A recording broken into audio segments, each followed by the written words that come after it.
And it's news now coming to you live from our studios here in Lagos. I am Frank Omalape.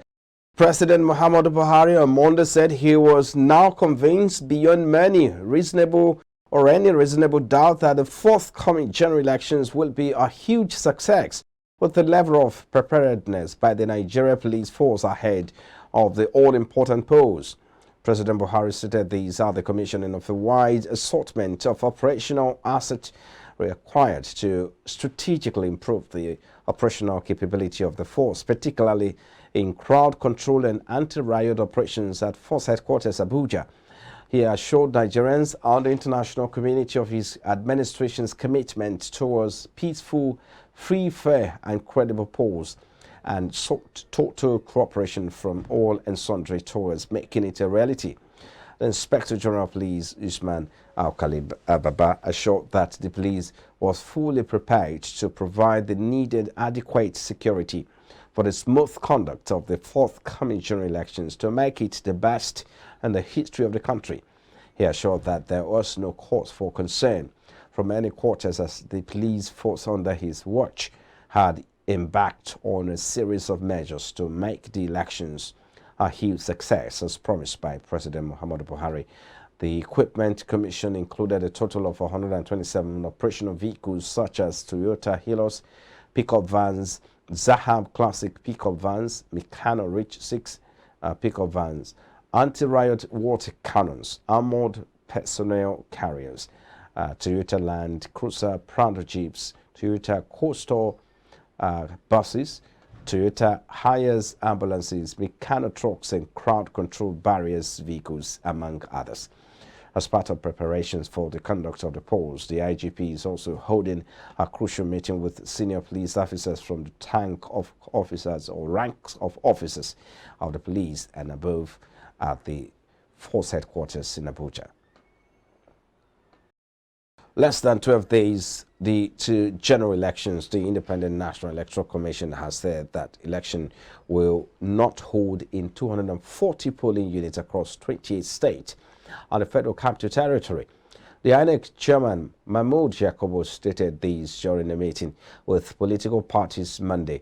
Yakubu stated that no voters indicated interest to transfer to those units during the last continuous voter registration due to insecurity. Hence, the total polling unit for elections is now 176,606.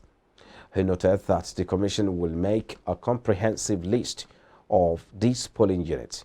Yakubu added that observations from the just concluded mock exercise show that registered voters could not identify their polling unit, advising voters to confirm the locations of their polling unit through a dedicated portal on INEC website. On the ongoing electioneering campaigns, Yakubu stated that the Commission is concerned about violent attacks on supporters of political parties across the board, resulting in the loss of life in some cases. Speaking at the meeting, the National Chairman Inter-Party Advisory Committee, Yabagi Sani, applauded the Commission for the success of the mock accreditation, adding that the Commission should live up to expectations. Away from the now, the Edo State Governor, Godwin Obaseki, has assured Nigerians that Nigeria will take a turn for the better when the People's Democratic Party wins the February 25th presidential election. Obaseki said this when he visited the palace of the Otaru of Auchi, Alhaji Aliru Momo Ikelebe III during the PDP's Edo North senatorial campaign in Auchi, Esako West local government area of the Edo State. The governor, who was accompanied on the visit by the Edo State Deputy Governor, Comrade Philip Shaibo, and other top government functionaries, thanked the traditional ruler for his prayers, which have resulted in the outstanding achievement recorded in the last 6 years. In his response, Momo, who commended the governor for his transformational drive across the state, described Obaseki as a simple and easygoing governor who talks less and works more. The royal father thanked the governor, his deputy, and other members of the administration for the success recorded in rescuing victims of the Igwebe train station kidnap. Some bad leaders when we get.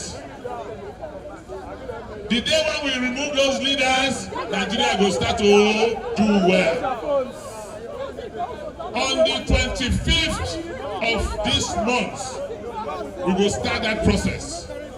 Because once you get good head, you get good leader, progress will come. God will follow your work. We don't look Nigeria since 1960. Una wait. The only person when they ballot today, when we help our country, the only person when sabi, the only person when get experience, the only person when don't work, when get handwork before he enter politics. Now, by the grace of God, the next president, Alhaji Atiku Abubakar.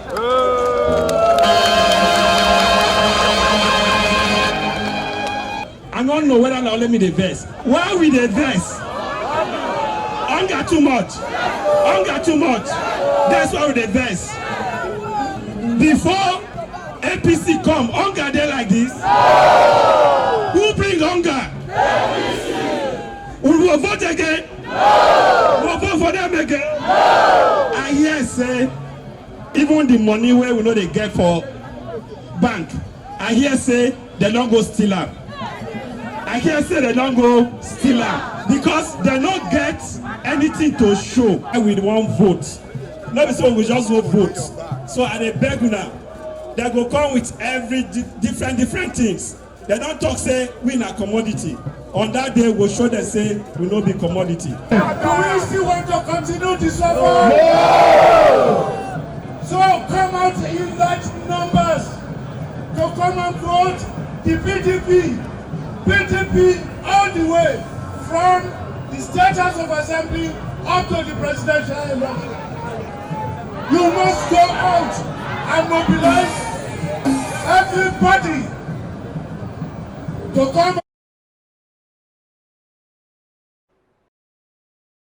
Now, praises, encouragement, and critical appraisal trailed a heart-to-heart conversation Governor Babajide Sanwo-Olu had with residents of Etiosa on Sunday, where the populace expressed their gratitude about the governor's unfolding action plan for the development of the corridor.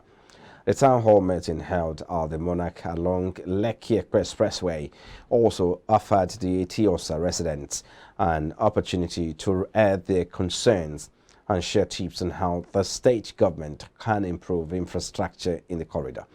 Etiosa is a fast-growing residential and commercial settlement comprising Ikoyi, Obalide, Iru Victoria Island, Lekki, Victoria Garden City, Abuja, and communities around Sangotedo artists. The event was attended by Deputy Governor Obafemi Hamzat, top government officials, and all the traditional rulers in Etiosa, the chiefs and village heads. The town hall meeting adopted a non-holds-barred approach, which gave the governor the chance to get first-hand feedbacks from the citizens live or living on the corridor. Sanwo-Olu used the opportunity to give account of his administration's development projects executed in Etiosa. The Department of State Services has invited a spokesperson for the All Progressives Congress Presidential Campaign Council, Femi Fani-Kaude, over allegations of a coup plot ahead of the February election. Fani-Kaude, a former minister under the Olusegun Obasanjo administration, confirmed the invitation in a statement Monday, adding that he will honor the invitation. News made the rounds last week that Fani-Kaude, in a tweet, alleged that some top army personnel met with some politicians, including the presidential candidate of the People's Democratic Party, Atiku Abubakar, in a bid to squat to the February 25 general election. He added that the meeting might be part of an agenda to provoke a coup and establish a new and unconstitutional order in the country. But in a statement on February 12, 2023, the acting director of Defense Information, Brigadier General Tuku Guso, advised Nigerians to disregard Fani-Kaude's tweet, stressing the armed forces' loyalty to the Constitution. In his reaction, Atiku, in a statement by his Special Assistant Public Commissions, Frank Shaibu, asked the DSS and other security agencies to invite Fani Kaude to explain his insinuations of a coup d'etat by top army generals and himself.